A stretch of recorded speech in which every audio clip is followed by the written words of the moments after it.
Bilangan pasal 19. Air pentahiran. Tuhan berfirman kepada Musa dan Harun, "Inilah ketetapan hukum yang diperintahkan Tuhan dengan berfirman.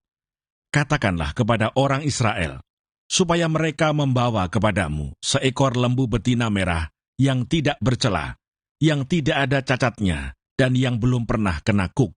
Dan haruslah kamu memberikannya kepada Imam Eleazar. Maka lembu itu harus dibawa keluar tempat perkemahan, lalu disembelih di depan imam. Kemudian Imam Eleazar harus mengambil dengan jarinya sedikit dari darah lembu itu. Lalu haruslah ia memercikkan sedikit ke arah sebelah depan kemah pertemuan sampai 7 kali. Sesudah itu haruslah lembu itu dibakar habis di depan mata imam. Kulitnya, dagingnya, dan darahnya haruslah dibakar habis bersama-sama dengan kotorannya. Dan imam haruslah mengambil kayu aras, hisop, dan kain kirmisi, dan melemparkannya ke tengah-tengah api yang membakar habis lembu itu. Kemudian haruslah imam mencuci pakaiannya dan membasuh tubuhnya dengan air. Sesudah itu masuk ke tempat perkemahan, dan imam itu najis sampai matahari terbenam. Orang yang membakar habis lembu itu haruslah mencuci pakaiannya dengan air, dan membasuh tubuhnya dengan air, dan ia najis sampai matahari terbenam. Maka seorang yang tahir haruslah mengumpulkan abu lembu itu, dan menaruhnya pada suatu tempat yang tahir di luar tempat perkemahan, supaya semuanya itu tinggal tersimpan bagi umat Israel untuk membuat air pentahiran. Itulah penghapus dosa. Dan orang yang mengumpulkan abu lembu itu haruslah mencuci pakaiannya, dan ia najis sampai matahari terbenam. Itulah suatu ketetapan untuk selama-lamanya bagi orang Israel dan bagi orang asing yang tinggal di tengah-tengahmu. Orang yang kena kepada mayat, ia najis 7 hari lamanya. Ia harus menghapus dosa dari dirinya dengan air itu pada hari yang ketiga, dan pada hari yang ketujuh ia tahir. Tetapi jika pada hari yang ketiga ia tidak menghapus dosa dari dirinya, maka tidaklah ia tahir pada hari yang ketujuh. Setiap orang yang kena kepada mayat, yaitu tubuh manusia yang telah mati, dan tidak menghapus dosa dari dirinya, ia menajiskan kemah suci Tuhan, dan orang itu haruslah dilenyapkan dari Israel. Karena air pentahiran tidak disiramkan kepadanya, maka ia najis, kenajisannya masih melekat padanya. Inilah hukumnya. Apabila seseorang mati dalam suatu kemah, setiap orang yang masuk ke dalam kemah itu dan segala yang di dalam kemah itu najis 7 hari lamanya. Setiap bejana yang terbuka yang tidak ada kain penutup terikat di atasnya adalah najis. Juga setiap orang yang di padang yang kena kepada seorang yang mati terbunuh oleh pedang, atau kepada mayat, atau kepada tulang-tulang seorang manusia, atau kepada kubur, orang itu najis 7 hari lamanya. Bagi orang yang najis, haruslah diambil sedikit abu dari korban penghapus dosa yang dibakar habis. Lalu di dalam bejana abu itu dibubui air mengalir. Kemudian seorang yang tahir haruslah mengambil hisop, mencelupkannya ke dalam air itu, dan memercikkannya ke atas kemah, dan ke atas segala bejana, dan ke atas orang-orang yang ada di sana, dan ke atas orang yang telah kena kepada tulang-tulang, atau kepada orang yang mati terbunuh, atau kepada mayat, atau kepada kubur itu. Orang yang tahir itu haruslah memercik kepada orang yang najis itu pada hari yang ketiga, dan pada hari yang ketujuh, dan pada hari yang ketujuh itu haruslah ia menghapus dosa orang itu. Dan orang yang najis itu haruslah mencuci pakaiannya dan membasuh badannya dengan air. Lalu ia tahir pada waktu matahari terbenam. Tetapi orang yang telah najis dan tidak menghapus dosa dari dirinya, orang itu harus dilenyapkan dari tengah-tengah jemaah itu, karena ia telah menajiskan tempat kudus Tuhan. Air pentahiran tidak ada disiramkan kepadanya, jadi ia tetap najis. Itulah yang harus menjadi ketetapan bagi mereka untuk selama-lamanya. Orang yang menyiramkan air penyuci itu, ia harus mencuci pakaiannya, dan orang yang kena kepada air penyuci itu, ia menjadi najis sampai matahari terbenam. Segala yang diraba orang yang najis itu menjadi najis, dan orang yang kena kepadanya menjadi najis juga sampai matahari terbenam.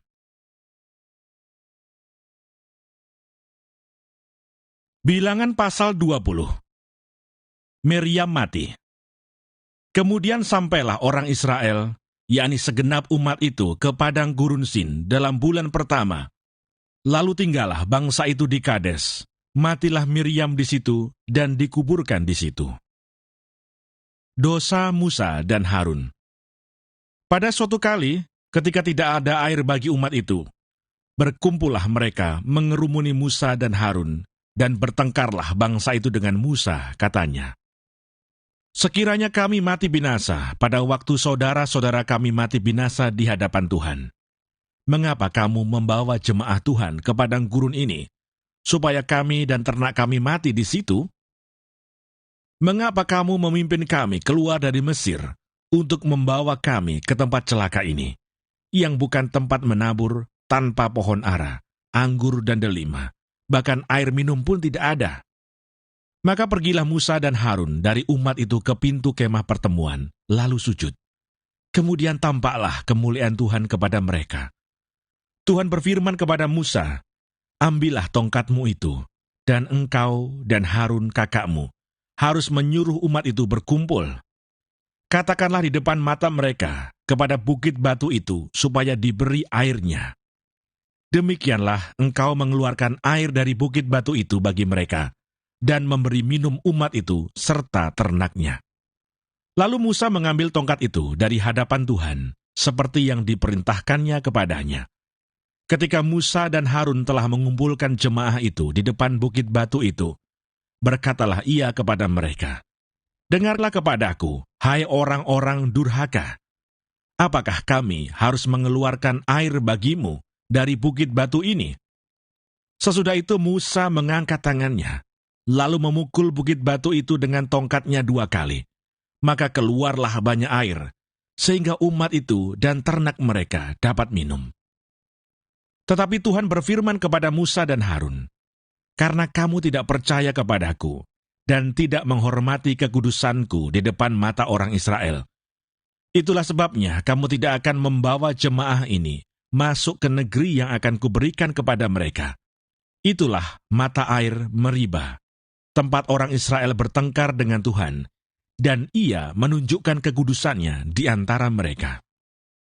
Edom menolak permintaan orang Israel melalui negerinya. Kemudian Musa mengirim utusan dari Kades kepada Raja Edom dengan pesan, "Beginilah perkataan saudaramu Israel. Engkau tahu segala kesusahan yang telah menimpa kami, bahwa nenek moyang kami pergi ke Mesir, dan kami lama diam di Mesir, dan kami dan nenek moyang kami diperlakukan dengan jahat oleh orang Mesir, bahwa kami berteriak kepada Tuhan, dan ia mendengarkan suara kami, mengutus seorang malaikat dan menuntun kami keluar dari Mesir. Sekarang ini kami ada di Kades, sebuah kota di tepi perbatasanmu. Izinkanlah kiranya kami melalui negerimu. Kami tidak akan berjalan melalui ladang-ladang dan kebun-kebun anggurmu, dan kami tidak akan minum air sumurmu. Jalan besar saja akan kami jalani dengan tidak menyimpang ke kanan atau ke kiri, sampai kami melalui batas daerahmu." Tetapi orang Edom berkata kepada mereka, "Tidak boleh kamu melalui daerah kami. Nanti kami keluar menjumpai kamu dengan pedang." Lalu berkatalah orang Israel kepadanya, "Kami akan berjalan melalui jalan raya, dan jika kami dan ternak kami minum airmu, maka kami akan membayar uangnya, asal kami diizinkan lalu dengan berjalan kaki, hanya itu saja." Tetapi jawab mereka, "Tidak boleh kamu lalu." Maka keluarlah orang Edom menghadapi mereka dengan banyak rakyatnya dan dengan tentara yang kuat. Ketika orang Edom tidak mau mengizinkan orang Israel lalu dari daerahnya, maka orang Israel menyimpang meninggalkannya. Harun mati. Setelah mereka berangkat dari Kades, sampailah segenap umat Israel ke Gunung Hor. Lalu berkatalah Tuhan kepada Musa dan Harun dekat Gunung Hor, di perbatasan tanah Edom, "Harun akan dikumpulkan kepada kaum leluhurnya, sebab ia tidak akan masuk ke negeri yang kuberikan kepada orang Israel, karena kamu berdua telah mendurhaka kepada titahku dekat mata air Meribah. Panggillah Harun dan Eleazar anaknya, dan bawalah mereka naik ke Gunung Hor. Tanggalkanlah pakaian Harun, dan kenakanlah itu kepada Eleazar anaknya. Kemudian Harun akan dikumpulkan kepada kaum leluhurnya dan mati di sana. Lalu Musa melakukan seperti yang diperintahkan Tuhan. Mereka naik ke Gunung Hor, sedang segenap umat itu memandangnya. Musa menanggalkan pakaian Harun dan mengenakannya kepada Eleazar anaknya. Lalu matilah Harun di puncak gunung itu. Kemudian Musa dengan Eleazar turun dari gunung itu. Ketika segenap umat itu melihat bahwa Harun telah mati, maka seluruh orang Israel menangisi Harun 30 hari lamanya. Bilangan pasal 21. Peperangan dekat Horma. Raja negeri Arad, orang Kanaan yang tinggal di tanah Negeb, mendengar bahwa Israel datang dari jalan Atarim. Lalu ia berperang melawan Israel, dan diangkutnya beberapa orang tawanan daripada mereka. Maka bernasarlah orang Israel kepada Tuhan, katanya, "Jika engkau serahkan bangsa ini sama sekali ke dalam tangan kami akan menumpas kota-kota mereka sampai binasa." Tuhan mendengarkan permintaan orang Israel, lalu menyerahkan orang Kanaan itu. Kemudian orang-orang itu dan kota-kotanya ditumpas sampai binasa. Itulah sebabnya tempat itu dinamai Horma. Ular tembaga. Setelah mereka berangkat dari Gunung Hor, berjalan ke arah Laut Teberau untuk mengelilingi tanah Edom, maka bangsa itu tidak dapat lagi menahan hati di tengah jalan. Lalu mereka berkata-kata melawan Allah dan Musa, "Mengapa kamu memimpin kami keluar dari Mesir, supaya kami mati di padang gurun ini? Sebab di sini tidak ada roti dan tidak ada air, dan akan makanan hambar ini kami telah muak." Lalu Tuhan menyuruh ular-ular tedung ke antara bangsa itu, yang memagut mereka, sehingga banyak dari antara orang Israel yang mati. Kemudian datanglah bangsa itu mendapatkan Musa dan berkata, "Kami telah berdosa, sebab kami berkata-kata melawan Tuhan dan engkau. Berdoalah kepada Tuhan, supaya dijauhkannya ular-ular ini daripada kami." Lalu Musa berdoa untuk bangsa itu. Maka berfirmanlah Tuhan kepada Musa, "Buatlah ular tedung, dan taruhlah itu pada sebuah tiang. Maka setiap orang yang terpagut, jika ia melihatnya, akan tetap hidup." Lalu Musa membuat ular tembaga, dan menaruhnya pada sebuah tiang. Maka jika seseorang dipagut ular, dan ia memandang kepada ular tembaga itu, tetaplah ia hidup. Perjalanan ke daerah Moab. Kemudian berangkatlah orang Israel, lalu berkemah di Obot. Berangkatlah mereka dari Obot, lalu berkemah dekat reruntuhan di Abarim, di padang gurun yang di sebelah timur Moab. Dari situ berangkatlah mereka, lalu berkemah di lembah Seret. Dari situ berangkatlah mereka, lalu berkemah di seberang sungai Arnon, yang di padang gurun, dan yang keluar dari daerah orang Amori. Sebab sungai Arnon ialah batas Moab, di antara orang Moab dan orang Amori. Itulah sebabnya dikatakan dalam kitab peperangan Tuhan, "Waheb di Sufa, dan lembah-lembah ke sungai Arnon, dan lereng lembah-lembah, lereng itu terbentang ke tempat di mana terletak kota Ar, dan bersandar pada batas daerah Moab. Dari sana mereka ke Beer. Inilah sumur di mana Tuhan berfirman kepada Musa, 'Kumpulkanlah bangsa itu, maka aku akan memberikan air kepada mereka.' Pada waktu itu orang Israel menyanyikan nyanyian ini, 'Berbual-bualah, hai sumur. Mari kita bernyanyi-nyanyi, berbalas-balasan, karena sumur yang digali oleh raja-raja, yang dikorek oleh kaum bangsawan di antara bangsa itu, dengan tongkat-tongkat kerajaan, dengan tongkat-tongkat mereka. Dan dari padang gurun mereka ke Matana, dari Matana ke Nahaliel, dari Nahaliel ke Bamot, dari Bamot ke lembah yang di daerah Moab, dekat puncak gunung Pisga, yang menghadap padang belantara." Peperangan melawan Sihon, Raja Hesibon. Kemudian orang Israel mengirim utusannya kepada Sihon, Raja orang Amori dengan pesan, Izinkanlah kami melalui negerimu. Kami tidak akan menyimpang masuk ke ladang-ladang dan kebun-kebun anggurmu. Kami tidak akan minum air sumurmu. Di jalan besar saja kami akan berjalan, sampai kami melalui batas daerahmu. Tetapi Sihon tidak mengizinkan orang Israel berjalan melalui daerahnya. Bahkan ia mengumpulkan seluruh laskarnya, lalu keluar ke padang gurun menghadapi orang Israel. Dan sesampainya di Yahas, berperanglah ia melawan orang Israel. Tetapi orang Israel mengalahkan dia dengan mata pedang, dan menduduki negerinya dari sungai Arnon sampai ke sungai Yabok, sampai kepada Bani Amon, sebab batas daerah Bani Amon itu kuat. Dan orang Israel merebut segala kota itu, lalu menetaplah mereka di segala kota orang Amori, di Hesibon dan segala anak kotanya. Sebab Hesibon ialah kota kediaman Sihon, raja orang Amori. Raja ini tadinya berperang melawan raja Moab yang lalu, dan merebut dari tangannya seluruh negerinya sampai ke sungai Arnon. Itulah sebabnya penyair-penyair berkata, "Datanglah ke Hesibon, baiklah dibangun, dan baiklah diperkuat kota kediaman Sihon itu.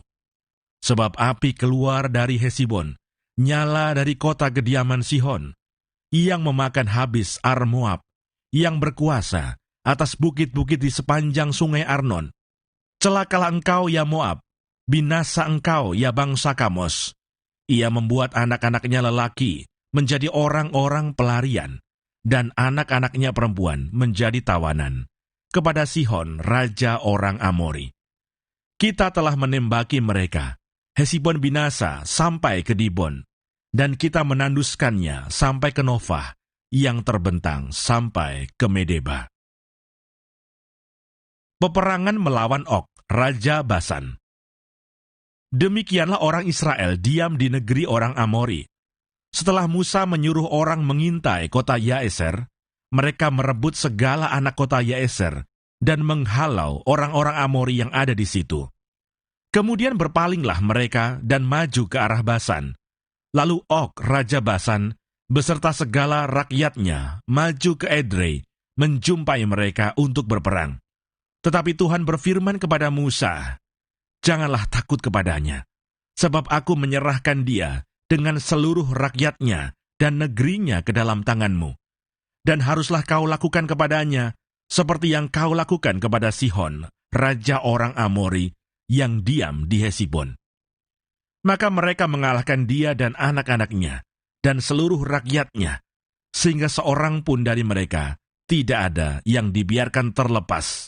Lalu mereka menduduki negerinya.